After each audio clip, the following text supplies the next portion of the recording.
இந்த ஊசி குத்துறதுனால இது எப்படி அந்த வியாதி குணமாகுதுங்கிறது மெயினான உங்க கேள்வி. இப்போ உடம்புல வந்து நீங்க வந்து இந்த உடம்பு மட்டும் கிடையாது, இந்த உலகமே வந்து ஒரு எனர்ஜி தான்.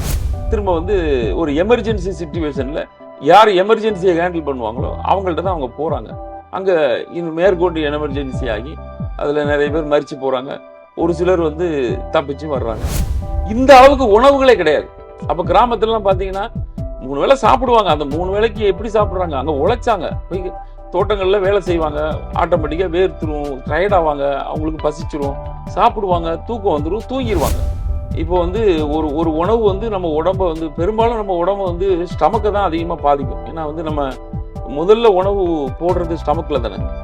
அதனால அந்த ஸ்டமக் பாதிக்கிற உணவுகளை நீங்க அவாய்ட் பண்றது நல்லதுன்னு சொல்லுவோம். அது எப்படின்னா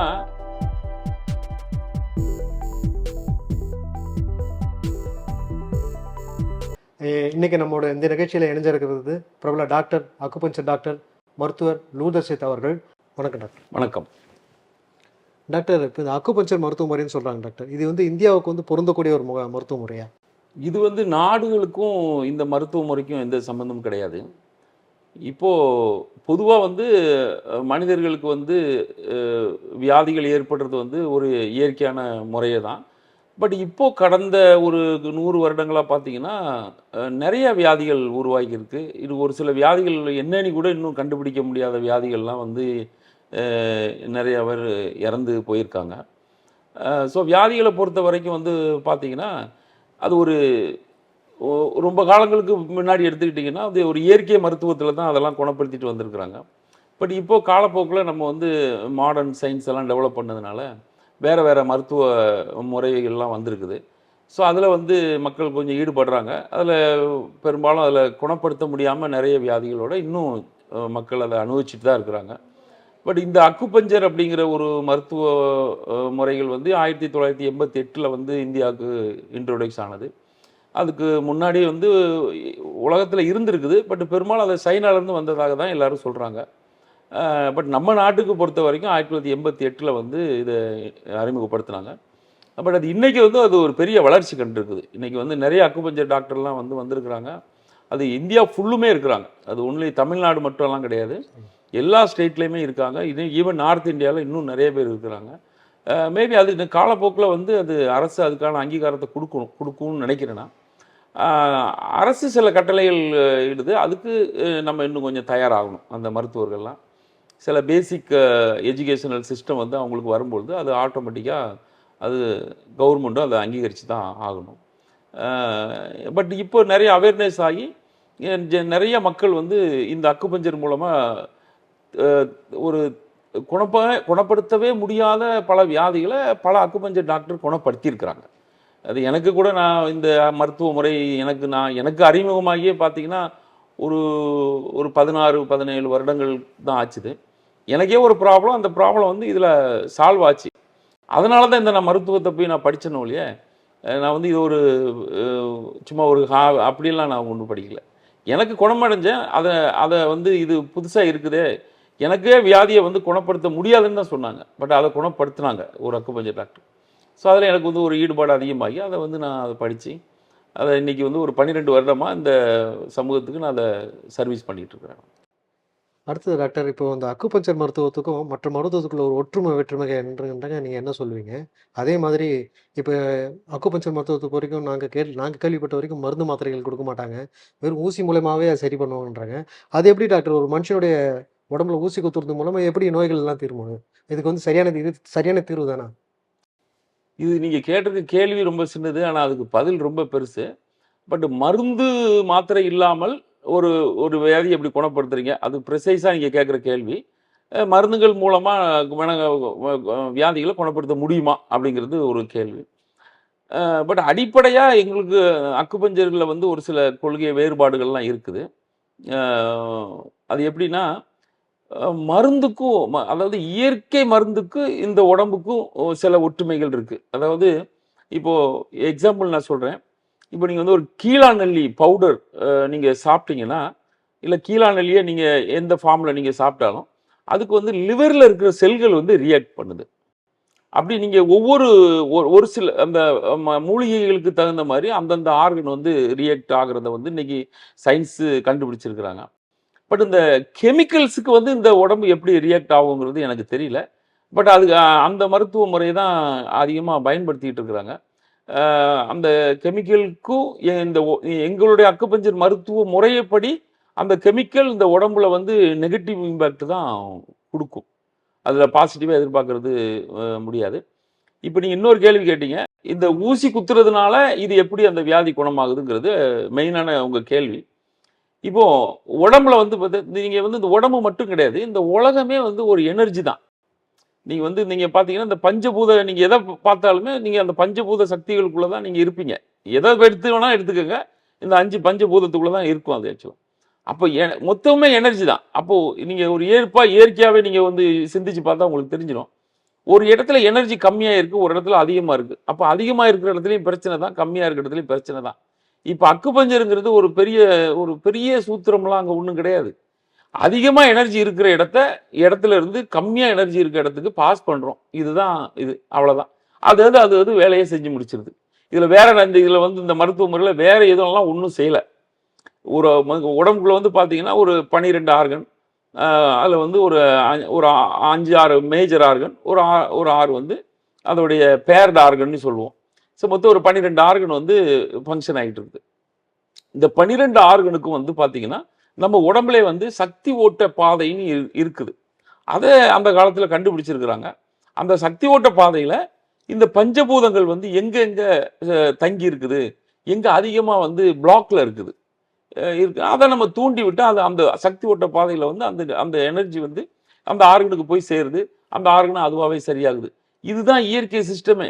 இப்போ பிறக்கிற குழந்தைக்கு உள்ள ஆர்கன் எப்படி கரெக்டாக வேலை செய்யுது? அப்போ அங்கே ஒரு எனர்ஜி ஓட்டம் இருக்கிறதுனால தான் அந்த குழந்தைக்கு வேலை செய்யுது. அப்போ காலப்போக்கில் தானே வியாதின்னு நம்ம சொல்கிறோம். அப்போ வியாதியே இல்லாத ஒரு மனிதனுக்கு வந்து அந்த ஆர்கன் எப்படி வேலை செஞ்சுட்டு இருக்கு? அங்கே ஒரு சக்தி ஓட்டம் இருக்குது. நீங்கள் இது இல்லை இருக்குன்னு சொல்ல வேண்டிய அவசியம் கிடையாது. இருக்கிறதுனால தானே வேலை செய்யுது அது. ஸோ வியாதிங்கிறது என்னன்னா அந்த ஆர்கனுக்கு வந்து சக்தி குறைபாடு இருக்கு. அது அந்த ஆர்கன் தன்னுடைய வேலையை வந்து சரிவர செய்யலை. அதை நம்ம வியாதின்னு சொல்கிறோம்.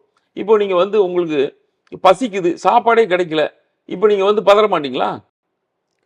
அப்போ எனர்ஜி கிடைக்கலன்னா நம்ம எல்லாரும் சாப்பாடு ஒரு எனர்ஜி. இன்னொன்று, இப்போ நீங்கள் வந்து வேலை பார்க்குறீங்க, ஒரு 50,000 ரூபாய் சம்பளம் வாங்கிட்டு இருக்கீங்க.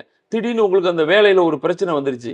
இந்த 50,000 ரூபா அடுத்த மாதம் உங்களுக்கு வரல அப்படின்னா உங்களுக்கு பிரச்சனை வராதா? அதான் அங்கே வந்து பணம் தான் எனர்ஜி. ஸோ எனர்ஜி வந்து எங்கே வந்து கம்மியாகுதோ அங்கே வந்து அந்த பிரச்சனைகள், அந்த ஆர்கன் வேலை செய்யாது. ஸோ அதுக்கு வந்து நம்ம திரும்ப எனர்ஜி கொடுக்கும் பொழுது அந்த ஆர்கன் ஆட்டோமேட்டிக்காக வேலை செய்யும். பட் இங்கே பிரச்சனை எப்படி உருவாகுதுன்னா, கம்மியாக அந்த பிரச்சனை இருக்கும் பொழுது இந்த மக்கள் வந்து போக மாட்டேங்கிறாங்க கரெக்டான ஆளை தேடி. அந்த பிரச்சனையை அதிகப்படுத்திடுறாங்க.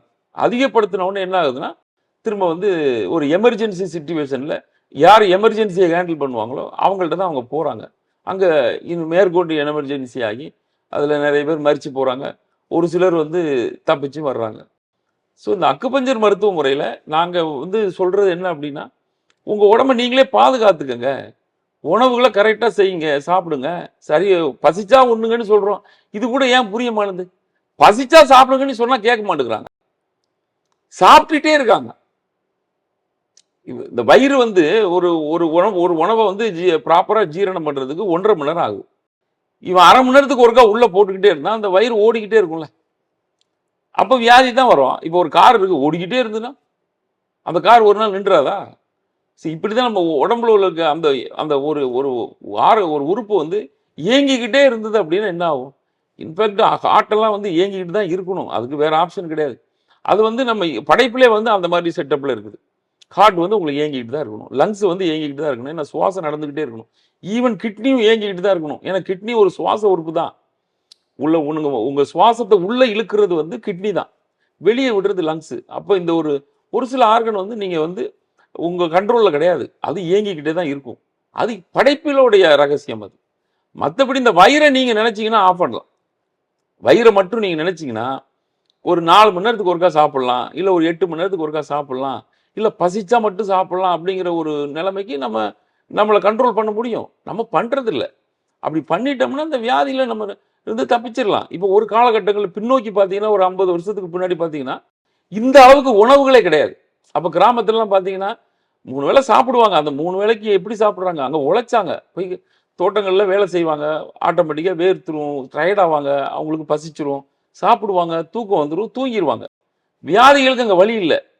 பட் இப்ப என்னன்னா, நம்ம வந்து எந்த வேலையுமே செய்யாம, நம்ம சாப்பிட்டுட்டே இருக்கிறோம். அந்த உணவுகள் இன்னைக்கு நெறைய வந்துருச்சு. இப்போ கிராமத்துல இது என்ன சொல்லுவாங்கன்னா, பண்டம்னு சொல்லுவோம். இந்த மிச்சரு, காரசேவு, பக்கோடா, போண்டா இதெல்லாம் வந்து கிராமத்துல பண்டம்னு சொல்லுவாங்க. அது கிடைக்காது. இங்க அப்படி இல்ல. நெறைய வீடுகள்ல பாக்ஸ் பாக்ஸா வாங்கி வச்சிருக்கிறாங்க. இங்க வெளிய வந்தாலே ஹோட்டலு இல்லன்னா இந்த மாரி சாப்பாடு கடைகள் தான் இருக்குது. அத வாங்கி வாங்கி சாப்பிடுறாங்க. வியாதி வருது.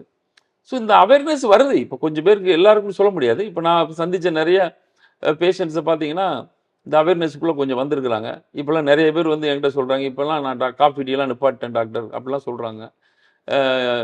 மேபி இது காலப்போக்குல இது இன்னும் கொஞ்சம் மாற்றங்களை ஏற்படுத்தலாம். இன்னைக்கு வந்து வியாதிய நினைச்சு பயப்படுற பேஷண்ட் வந்திருக்கிறாங்க. காரணம் என்னன்னா, வியாதி வந்தா பல லட்சம் செலவாகும் அப்படின்னு அப்படிலாம் நினைச்சு கொஞ்சம் பேர் கொஞ்சம் மாற்றத்துக்கு வந்திருக்கிறாங்க.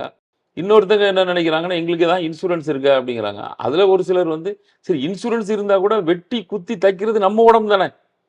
பாதிக்கப்படுறது போது நான் தான். காசு மட்டும் தான் இன்சூரன்ஸ் கம்பெனிக்காரங்க கட்டுவாங்க. பட் உடம்பு பாதிக்கப்படுறது நம்மளுக்கு தான். ஸோ இந்த கொஞ்சம் கொஞ்சம் அவேர்னஸ் வந்திருக்குது. இது பிற்காலத்துல இந்த மாதிரி ஒரு ஆல்டர்னேட்டிவ் தெரப்பிகளுக்கு வந்து மக்கள் அதிக கவனம் செலுத்துவாங்கன்ட்டு நான் நம்புறேன். நன்றி டாக்டர். இப்ப அடுத்ததா பார்த்தீங்கன்னாக்கா, இப்போ ஒரு ஒரு ஒரு சாதாரணமா ஒரு நோயாளி வந்து ஒரு அலோபதி டாக்டர் கிட்ட போனாருன்னா, அவர் வந்து ஸ்டெத்தஸ்கோப் வச்சு பார்ப்பாங்க. ம். அவர் மூச்சு எப்படி விடுறாரு அப்படின்னு பார்க்குறாங்க. அதேமாரி ஒரு சித்தாவுக்கு போனா சித்தா ஆயுர்வேதம் நாடி பிடிச்சு பார்க்குறாங்க. ஒவ்வொரு மருத்துவ முறையும் வந்து ஒரு ஒரு ஒரு விதமான வழிகள் கையாளுறாங்க. அந்த மாரி உங்க அக்குபஞ்சர் டாக்டர் கிட்ட இப்ப உங்ககிட்ட ஒரு நோயாளி வராருன்னா, அவருக்கு இதுதான் எப்படி பாதிக்கப்பட்டிருக்காருன்னு நீங்க எப்படி ஐடென்டிஃபை பண்ணுவீங்க? அதுக்கு எப்படி சிகிச்சை குடுப்பீங்க? இப்ப நான் ஏற்கனவே சொன்ன மாரி இந்த உடம்புல வந்து 12 உறுப்புகள் வந்து ஃபங்ஷன் ஆகிட்டு இருக்குது. அந்த 12 உறுப்புகளையுமே நம்ம நாடியில பார்க்கலாம்.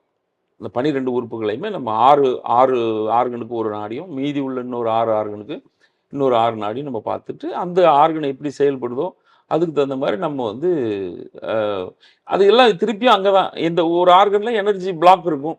இன்னொரு ஆர்கன்ல அதிகமா இருக்கும், கம்மியா இருக்கும். அத நம்ம எடுத்து விட்டோம்னா, அந்த அந்த ஆர்கன் 2மே வேலை செய்ய ஆரம்பிச்சுரும். அது ஒண்ணும் பெரிய சப்ஜெக்ட்லாம் இல்ல. பட் அந்த கையில நம்ம நாடி பிடிச்சு பார்க்கறதுக்கு கொஞ்சம் நம்ம பழகணும். அதுக்கு நம்ம ஆரம்பத்தில தெரியாது. அப்போ வந்து அது அந்த ஒரு ஒரு பல்ஸும் எப்படி இருக்கும்? ஒண்ணொண்ணு வேற வேற மாரி இருக்கும். இப்ப லங்ஸுக்கு பார்க்கும்போது, அது நமக்கு முதல்ல லங்ஸ் பல்ஸ் எப்படி இருக்கணும்னு தெரியணும். அதே மாரி ஸ்ப்ளீனுடைய பல்ஸு, பெரிகார்டியம் பல்ஸு, ல heart pulse, liver pulse, kidney pulse, அப்புறம் இதோடைய பேர்டு ஆர்கன் வந்து large intestine, small intestine, stomach, uh urinary bladder, gall bladder இதெல்லாம் வந்து அது எப்படி ஃபங்ஷன்ல இருக்கணும். நம்ம அடிப்படையா நம்ம தெரிஞ்சு குடுப்போம். அது ஆரம்பத்தில கொஞ்சம் கஷ்டமா இருக்கும். அதுக்கப்புறம் நம்ம கொஞ்சம் பேர் கைய பிடிச்சு பிடிச்சு பார்க்கும்போது நமக்கு தெரிஞ்சிரும். இந்த பல்ஸ் இப்படி தான் இருக்கும் அப்படின்ட்டு. அது வந்து பிராக்டிகலா தான் நம்ம பார்த்து தெரிஞ்சுக்கணும் ஒழிய, மத்தபடி வந்து அது தியரட்டிக்கலா யார் வந்து சொல்லிக் குடுத்து கொஞ்சம் சொல்லிக் குடுக்கலாம். இந்த பல்ஸ் இப்படி இப்படிலாம் இருக்கும்னு சொல்லிக் குடுக்கலாம். பட் அத நம்ம கைப்பிடிச்சு பார்க்கும்போது நம்மளுக்கு தெரிஞ்சிரும். இன்னொன்னு ரொம்ப எக்ஸ்பெர்ட் ஆயிட்டீங்க அப்படின்னா, பொதுவா வந்து ஒரு அனடாமி வந்து உங்களுக்கு நல்லா தெரிஞ்சிருச்சு அப்படின்னா, நீங்க ஒரு சிம்ப்டமேட்டிக்கா கூட நம்ம அத ட்ரீட்மெண்ட் பண்ணலாம். இந்த சிம்ப்டம் இருந்தா இந்த ஆர்கன் தான் வந்து ப்ராப்ளம் அப்படிங்கிறது மாரி. இப்போ வந்து பார்த்தீங்கன்னா, எனக்கு பசியே இல்ல அப்படிங்கிற மாரி வரும்பொழுது, நீங்க ஒரு 2, 3 ஆர்கன் அதுக்கு எடுத்துக்கலாம். உங்களுக்கு ரோ ஸ்ப்ளீன் எடுத்துக்கலாம். பசி இல்லாம போனதுக்கு ஒரு காரணம். இல்ல எனக்கு வந்து வாமிட் வருது. அந்த மாரி பிளட் வாமிட் வருது. இந்த மாரி சமயத்துல வந்து நம்ம அத அ க கேல் பிளாடரோ, லிவரோ ப்ராப்ளமா எடுத்துக்கலாம். இது வந்து சிம்ப்டமேட்டிக்கா நம்ம கெஸ் பண்ணி பண்ணலாம். அது அத விட நம்ம பல்ஸ் பார்த்து பண்றது இன்னும் நல்லது. அடுத்தது டாக்டர், இப்போ வந்து எந்த டாக்டர் கிட்ட போனாலும் வந்து உணவு முறைகள் சொல்லுவாங்க இல்லையா? நீங்க எது எது சாப்பிடாதீங்க. இப்போ கொஞ்ச நேரத்துக்கு முன்னாடி நீங்க சொன்னீங்க. வயித்த நீங்க காலியா போடுங்கலாம் சொல்றீங்க. அந்த மாரி வந்து அ அதாவது இந்த பத்தியம்ன்னு சொல்லுவாங்கல்ல டாக்டர். அந்த மாரி அக்குபஞ்சர்ல பத்திய முறைகள் எதனா உண்டா? இல்ல எல்லாமே எல்லா நோயாளியும் எல்லாமே சாப்பிடலாமா? எ நீங்க இத எப்படி பார்க்குறீங்க? எப்படி சொல்றீங்க டாக்டர்? இது அக்குபஞ்சர் முறையில சாப்பாடு முறை அப்படின்னு ஒண்ணும் இல்ல. ம். பொதுவா சாப்பாடு முறைன்னு ஒண்ணு இருக்கு. அதுக்கு அக்குபஞ்சருக்கும் அதுக்கும் எனக்கு சம்மந்தம் இருந்த மாரி தெரியல. இப்போ வந்து ஒரு ஒரு உணவு வந்து நம்ம உடம்ப வந்து பெரும்பாலும் நம்ம உடம்ப வந்து ஸ்டமக்க தான் அதிகமா பாதிக்கும். ஏன்னா வந்து நம்ம முதல்ல உணவு போடுறது ஸ்டமக்ல தானே. அதனால அந்த ஸ்டமக் பாதிக்கிற உணவுகள நீங்க அவாய்ட் பண்றது நல்லதுன்னு சொல்லுவோம். அது எப்படின்னா, நீங்க ஒரு வறுத்த பொருட்கள், ஒரு ஃப்ரைடு ஐட்டம்ஸ் இருந்தது அப்படின்னா, அந்த ஃப்ரைடு ஐட்டம்ஸ் வந்து ஸ்டமக்ல இருக்கிற நீர்த்தன்மைய வந்து உறிஞ்சிரும். அப்போ ஸ்டமக் வந்து நிலம்ங்கிற ஒரு பஞ்சபூதத்துல வரும். அப்ப நிலத்துல இருக்க தண்ணியெல்லாம் உறிஞ்சிட்டுனா அப்படின்னா, அந்த நிலம் வந்து சரிவர அ வேலை செய்யாம இருக்கும். அதனால தான் அந்த மாரி ஐட்டங்கள சாப்பிடாதீங்கன்னு சொல்றது. ஒரு சிலருக்கு வந்து அஹ், இந்த கேஸ்ட்ரிக் ப்ராப்ளம் இருக்கோம்னா கேஸ் சம்மந்தப்பட்ட பொருட்களை சாப்பிடக்கூடாதுன்னு சொல்கிறது. பத்தியம்னு ஒன்றும் இல்லை. இங்கே காமனாக சொல்கிற ஒன்று தான். உங்களுக்கு வந்து பசிச்சா சாப்பிடுங்க, ஈஸியாக டைஜஸ்ட் ஆகக்கூடிய உணவுகளை நீங்கள் சாப்பிடுங்கன்னு சொல்கிறது தான் அதுக்கு பேஸு. ஏன்னா இன்னும் ஒரு சிலர் வந்து நான் வெஜிடேரியனை நீங்கள் சாப்பிடக்கூடாது, வெஜிடேரியன் தான் சாப்பிடணும் அப்படியெல்லாம் ஒன்றும் கிடையாது.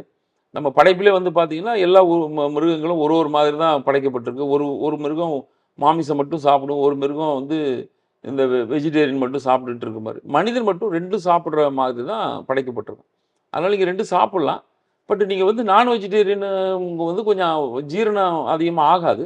ஆனால் நைட்டு சாப்பிட்றத நீங்கள் அவாய்ட் பண்ணிக்கிறது கொஞ்சம் நல்லது அப்படின்னு அக்குபஞ்சரில் சொல்கிறாங்க. சாப்பிடக்கூடாதுலாம் சொல்ல மாட்டாங்க. சரி டாக்டர். இப்போ அலோபதி மெடிசின்ஸ் நீங்க மருத்துவர் போனாலும் சரி, இல்ல நமக்கு வந்து ஏதாவது ஒரு நோய் வந்து எதனா டாக்டர் கிட்ட, ஹாஸ்பிட்டல் கிட்ட போறோம். அவங்க என்ன சொல்றாங்கன்னாக்கா, நமக்கு வந்து எந்த நோய், எந்த பக்கம், எந்த உறுப்பு பாதிக்கப்பட்டிருக்கோ, அது சம்மந்தமான டாக்டர் கிட்ட தான் நம்மள அனுப்புறாங்க. ஆனா அக்குபஞ்சர்ல பொறுத்தவரைக்கும் நீங்க எல்லா வியாதியுமே குணப்படுத்தலாம்னு சொல்றீங்க. அப்படின்னா என்ன மாதிரியான வியாதியெல்லாம் அதுல வந்து அக்குபஞ்சர்ல குணப்படுத்த முடியும்? என்ன இதுக்கு வந்து அ முழுமையான தீர்வு இருக்குமா? இல்ல வந்து மறுபடியும் வந்து அந்த நோய்கள் வரக்கூடிய வாய்ப்புகள் இருக்கா டாக்டர்? பொதுவா அக்குபஞ்சர்ல வந்து பார்த்தீங்கன்னா, எல்லா வியாதிகளும் குணப்படுத்த முடியும். அதுலலாம் மாற்று கருத்து கிடையாது. குணப்படுத்திட்டு தான் இருக்கிறாங்க. ஒரு சில டாக்டர் குணப்படுத்தலைன்னா, அதுக்காக அவரு டாக்டர் அத தெரிஞ்சு வச்சுக்காம இருந்திருக்கலாம். அதனால வந்து குணப்படுத்த முடியாம இருந்திருக்கலாம். இன்னும் இதுக்கான எஜுகேஷனல் சிஸ்டம் இன்னும் இன்னும் கொண்டு வரணும். அது இன்னும் கொஞ்சம் ப்ராப்பரா கொண்டு வந்து, அதுக்கான அ அத கத்துக் குடுக்குற ஆளுங்களெல்லாம் போட்டாங்கன்னா, இன்னும் கொஞ்சம் நல்லா இத சிறப்பா செய்ய முடியும். இப்போ ஒரு சில டாக்டர்ட்ட கூட நான் கேட்டுருக்கேன். ஆனா, இங்க நான் எங்க அக்குபஞ்சர் சயின்ஸ்ல வந்து எடுத்துக்கிட்டீங்கன்னா, வியாதின்னு ஒண்ணே இல்ல. ஆக்சுவலா நாங்க அப்படிதான் சொல்றோம். இப்ப அதுக்கு பேர் வச்சிருக்காங்க. இது வந்து ஃபீவர், இது கேன்சர், இது டயபெட்டிஸ் இப்படிலாம் பேர் வச்சிருக்காங்க. பட் அக்குபஞ்சர் சயின்ஸ்ல வந்து இந்த பேரெல்லாம் கிடையாது. இது வந்து நீங்க ஹீட் சம்பந்தமான டிசீஸ், இல்ல அது கோல்டு சம்பந்தமான டிசீஸ் அப்படிதான் நாங்க பிரிச்சு பார்ப்போம். இப்போ எக்ஸாம்பிள் சொல்றீங்க. ஒரு மனிதருக்கு கேன்சர்ன்னு சொல்றோம். கேன்சர்ன்னு சொல்லி அக்குபஞ்சர்ல எதுவுமே கிடையாது. அத வந்து நாங்க கோல்டுன்னு சொல்லிருவோம். அது நிஜமா தான். அது கோல்டு. அப்ப அவங்க வந்து ஹீட் கிடைச்சிருச்சுன்னா, அந்த கோல்டு போயிடும். ஆனா இவங்க என்ன சொல்றதுன்னா, அது கேன்சர் வந்திருக்கு, கேன்சர் போகுது அப்படி சொல்லுவோம். அது கொஞ்சம் டிஃபரெண்ட்டா நம்ம அந்த டைமென்ஷன்ல பார்க்கலாம் அத. அ அப்புறம் நீங்க திரும்பியும் நீங்க அதான் பஞ்சபூத சக்திகள் எங்க கூட குறை. கோல்டுங்கிறது வந்து ஆக்சுவலா வாட்டர் சம்மந்தப்பட்டது. ஸோ அப்ப திரும்பி அது கிட்னி சம்மந்தப்பட்டது. ஸோ நீங்க கிட்னிய டோனிஃபிகேஷன் பண்ணீங்கன்னா, அது வந்து நீங்க கேன்சர கூட குணப்படுத்த முடியும். ஸோ கேன்சரும் வந்து ஒரு கிட்னி சம்மந்தப்பட்ட ஒரு பிரச்சனை தான் அது. ஈவன் ஹார்ட் டிசீஸ் கூட பார்த்தீங்கன்னா, நெறைய கிட்னி சம்மந்தப்பட்டதா இருக்கும். ஏன்னா வந்து ஹார்ட்ட வந்து கண்ட்ரோல்ல வச்சிருக்கிறது வந்து கிட்னி தான். ஸோ கிட்னில ஏதாவது டெஃபிஷியன்சி ஏற்பட்டுச்சுன்னா, அது ஹார்ட்டையும் அது பாதிக்கும். ஸோ வியாதிங்கிறது ஒண்ணே கிடையாது. நம்ம அந்த சப்ஜெக்ட்டுக்குள்ள போ வேண்டிய அவசியமே கிடையாது. அதெல்லாம் வந்து இவங்க பேர் வச்சிருக்காங்க. சரி இவ்வளோ பேர் வச்சாச்சு. என்ன செய்றாங்கன்னா செய்ய முடியல. அவங்கலாம் வியாதியோட தான் இருக்காங்க. டயபெட்டிஸ் வந்தா டயபெட்டிஸ் தான். அவங்க கடைசி வரை டயபெட்டிக் பேஷண்ட் தான். ஈவன் பிரஷர் இருந்தா கூட அவங்க கடைசி வரை பிரஷருக்கு மாத்திரை தான். Heart patient, permanent heart patient. So இப்படி வந்து ஈவன் தலைவலி பேஷண்ட்டே வந்து 15 வருஷமா, 20 வருஷமா தலைவலியோட தான் இருக்காங்க. ஸோ இதில எதையுமே வந்து ஆல்டர்னேட்டிவா எதுவுமே பண்ணல. பட் இயற்கை மருத்துவத்தில எனக்கு தெரிஞ்சு சித்தா மருத்துவங்கள்ல வந்து இன்னைக்கு கொஞ்சம் குறைபாடுகள் இருக்குன்னு சொல்றாங்க. காரணம் என்னன்னா, அதுக்கு வந்து சித்தர்கள் அந்த காலத்தில வந்து ஈவன் நம்ம நாட்டில இருந்த சித்த மருத்துவர்களே, அவங்க வந்து இந்த சித்த மருந்துகள அவங்களே பிரிப்பேர் பண்ணாங்க. அந்த மருந்த எப்படி பிரிப்பேர் பண்ணணுங்கிறதெல்லாம் அவங்களுக்கு தெரிஞ்சது. அவங்க பண்ணாங்க, பண்ணி குடுத்தாங்க. பட் இப்போ வந்து இந்த மாரி அலோபதி சிஸ்டம் மாரி இதுக்கும் வந்து ஃபேக்டரிலாம் வச்சிருக்காங்க. பார்மசி கம்பெனி அங்கேருந்து டேப்லெட், கேப்சூல்ஸ்ன்னு போட்டு அதை இவங்க வாங்கி குடுக்குறாங்க. மேபி அதோடைய எஃபெக்ட் வந்து அவங்க எதிர்பார்க்குற அளவுக்கு இல்லாம கூட இருக்கலாம். அதனால சித்தமும் இன்னும் பெரிய டெவலப்மெண்ட் ஆகாம இருக்குது. அ அதுக்கு காரணம் இதுவும் ஒரு காரணமா இருக்கும்னு நான் நினைக்கிறேன்.